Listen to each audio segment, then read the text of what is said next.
Sejam bem-vindos à Revista Fórum. Eu sou Carlito Neto, historiador e cientista político. E hoje eu estou aqui para falar com vocês sobre um novo plano que a Polícia Federal encontrou, junto ali, inclusive, com atuação com o departamento em específico da Polícia Civil do Distrito Federal, que foi criado, inclusive, para acompanhar essas ameaças contra a democracia, essas organizações que aconteceram após o 8 de janeiro. E se descobriu, por exemplo, que existe um novo plano, pelo menos que tem neste momento um plano que foi confeccionado, mas que a polícia descobriu e que em tese não foi colocado em prática, mais uma vez para tirar a vida do presidente Lula e para tirar a vida do ministro Alexandre de Moraes. O plano em tese deveria ser colocado em prática já agora no mês de janeiro e envolvia uma complexa estrutura e uma utilização inclusive de explosivos, como por exemplo granadas, e também a utilização de um fuzil Barrett .50, um fuzil, inclusive, que derruba até mesmo helicópteros. E aí muita gente está perguntando o que é que aconteceu, se teve alguma punição,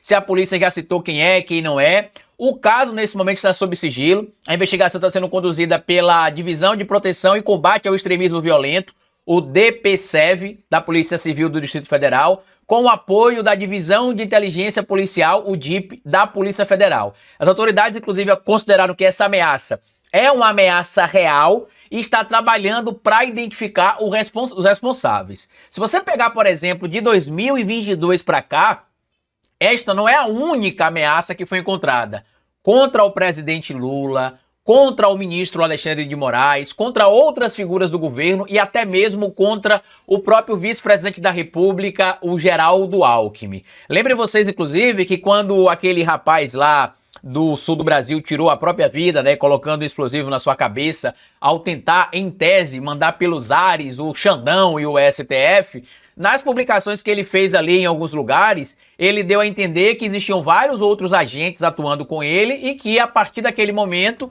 as ameaças seriam colocadas em prática quase que semanalmente, diariamente, mensalmente. Ele não deixou claro como aconteceria, mas deixou claro que aconteceria. E quando você pega, por exemplo, o trabalho que a Polícia Civil do Distrito Federal tem feito junto com a Polícia Federal, várias novas ameaças estão sendo encontradas e a polícia está atuando de forma correta para chegar aos indivíduos que cometem tal conduta, né? Só para a gente rememorar um pouco, no final agora de 2024, para ser bem específico, em dezembro, a Polícia Federal, junto com a Polícia Civil do Distrito Federal, né, descobriram, na verdade um trabalho feito pela Polícia do Distrito Federal, Polícia Civil, e que a Polícia Federal foi informada também, descobriu que um rapaz chamado Lucas Ribeiro Leitão, que prometia um banho de sangue em Brasília, e fazia, inclusive, citações ali sobre táticas militares, que ele não estaria atuando sozinho, que outras pessoas estariam atuando junto com ele em tese, acabou sendo preso, né, a caminho de Brasília, na divisa ali ainda, se não me falha a memória, entre os estados da Bahia e o estado de Goiás. E a gente precisa ficar atento porque quando o bolsonarismo ascendeu ao poder, ele tirou da toca esse tipo de gente. Sem falar que a radicalização, que é um trabalho que foi sendo construído diariamente, semanalmente, de forma coordenada, com mensagens estratégicas. Eu escuto muita gente falando, por exemplo, quando alguém cita as tais programações neurolinguísticas, né, os tal PNLs, muita gente não acredita que isso aconteça.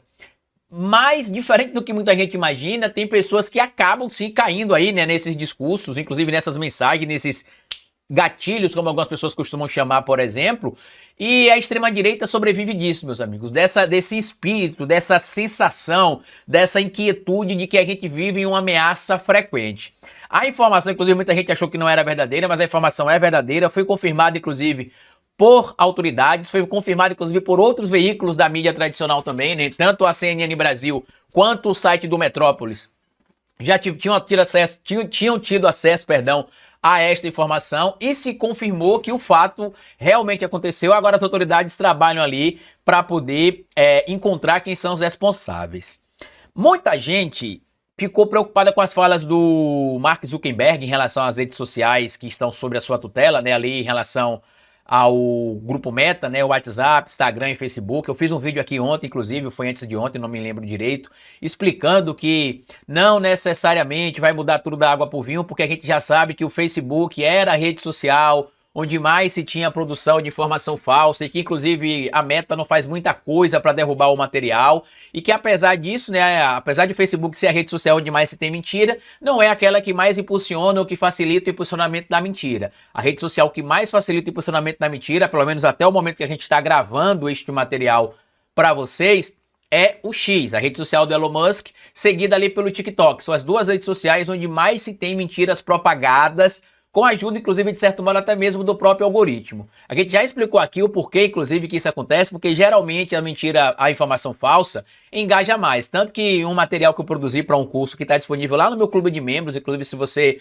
quiser se tornar membro do meu canal, você vai acessar esse material. O curso chama-se Fatos contra Fake, onde eu explico lá tudo direitinho, por que com a fake news engaja, por que com a informação falsa gera tanto clique, tanto like, por que as pessoas tendem a acreditar em informações falsas. E lá eu mostro, por exemplo, estatisticamente, com a pesquisa que foi feita, inclusive, por uma empresa que gere este tipo de informação. Lá a gente traz, por exemplo, que enquanto a interação entre as pessoas da comunidade em torno de informações que são verdadeiras gira em torno ali de 17%, né, engajamento, quando se fala, por exemplo, em informação falsa, o engajamento chega a ser de 61%. E por que, Carlito, que o engajamento de informação falsa é maior que o engajamento de informação verdadeira?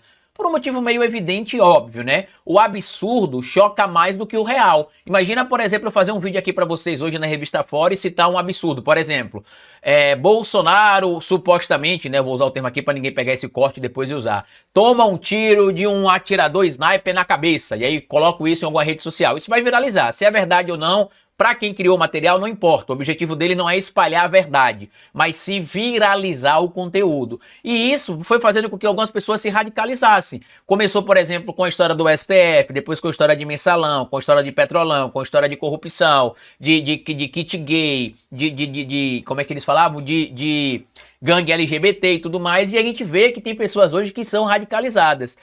Eu participei de uma live recentemente em um canal onde eu fui dar entrevista e algumas pessoas me perguntaram se eu achava que o que está acontecendo agora no Brasil, que as pessoas estão desse jeito, né, em específico as pessoas que apoiam o Bolsonaro, se elas já eram pessoas mais que basicamente só botaram as unhas para fora ou serão pessoas que foram radicalizadas. E eu, como eu disse lá na entrevista que eu dei, eu vou dizer aqui também, eu acredito que são as duas camadas, né? Você tem pessoas que já eram más e que acabaram saindo da toca graças ao bolsonarismo, já que não passou mais a ser feio defender aquilo que ela defendia, não passou mais a ser feio falar aquilo que ela falava, então ela passou a não ter mais vergonha de falar publicamente alguns absurdos que ela falava talvez só nos bastidores, e também acho que tem pessoas que eram boas e que acabaram caindo nesse discurso de radicalização. Eu digo isso porque eu tenho pessoas no meu próprio entorno, tanto amigos quanto parentes, que são pessoas que eu conheço desde a minha infância ou as conheço desde a infância delas. E eu sei quem são essas pessoas. E que o discurso foi sendo radicalizado. E que, lamentavelmente, o nosso campo às vezes demora de entender como é que as coisas funcionam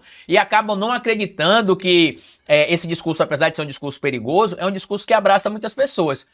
Como a gente está falando aqui, nesse caso agora, dessa nova descoberta de um plano para matar de novo Lula e Alexandre de Moraes. Essas pessoas que querem tirar a vida do Lula e do Alexandre de Moraes, elas querem tirar a vida deles por quê? Porque elas foram convencidas de que o problema do Brasil supostamente seriam esses dois indivíduos, que se eles forem eliminados que tudo vai mudar, e não vai, não é assim, não importa se você acha que Lula é bom ou ruim.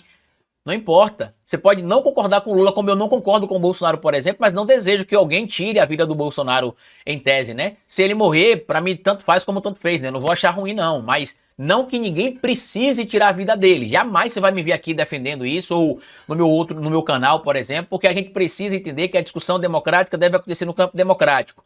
Carlito, mas estas pessoas não respeitam a democracia. Mas nós não somos essas pessoas. Nós estamos do lado oposto da história. Nós somos as pessoas que guardam a democracia, que ajudam a proteger a democracia e que atuam dentro do jogo democrático. Por isto que neste momento nós queremos que figuras como Bolsonaro, como Braga Neto, Mário Fernandes e tantos outros canalhas que atuaram direta ou indiretamente para que o golpe de Estado fosse consumado no Brasil, que eles sejam punidos. Por quê? Porque eles atacaram a democracia e nós, como defensores da democracia, precisamos salvaguardar o direito que eles têm de terem presunção de inocência, contraditório e ampla defesa. O que me deixa muito preocupado é que estamos realmente em um período de tanto extremismo que a gente jamais imaginou passar por isso na história do Brasil. O Brasil sempre foi um país pacífico.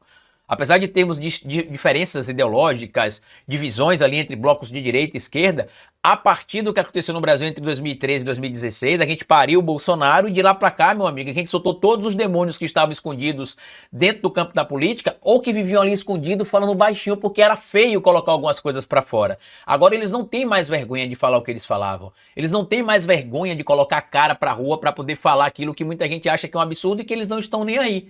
Eu espero que a segurança do presidente Lula esteja atenta, tá? Porque apesar de muita gente achar que a possibilidade de algo sério acontecer com o presidente Lula é pequena, eu não descarto a possibilidade. A gente está lidando com um monte de gente que foi radicalizada e que está disposta a tirar a própria vida por uma suposta causa maior. Basta ver o que aconteceu lá com o tal tio França e com a sua própria companheira. Ele tirou a vida dele, a companheira tirou a vida dela, né? Ao tocar fogo na casa com ela dentro da própria casa. Também teve o caso que a gente viu envolvendo os outros dois indivíduos, o tal Alan dos Santos e o George Washington, que tentaram explodir o aeroporto de Brasília. E essas pessoas, meus amigos, eles não estão pensando de forma racional, imaginando que eles vão fazer aquilo e simplesmente o Brasil vai melhorar porque o problema do Brasil é que falta alguém de atitude para tirar o comunista Lula do poder. Primeiro que o Lula não é comunista, segundo que se você cometer um ato desse que é entendido como um ato de terror, você não vai levar o país para uma estabilidade política, econômica e social, ao contrário, você vai levar para uma instabilidade muito maior, mas foi colocado na cabeça desses indivíduos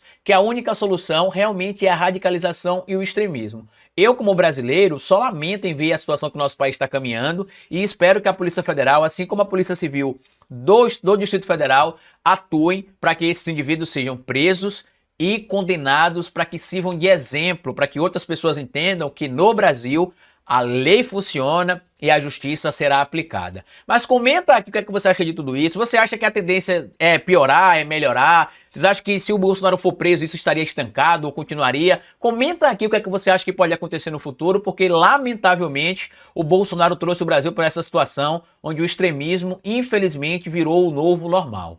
Grande abraço para vocês, compartilhe o vídeo e até o nosso próximo encontro. Tchau!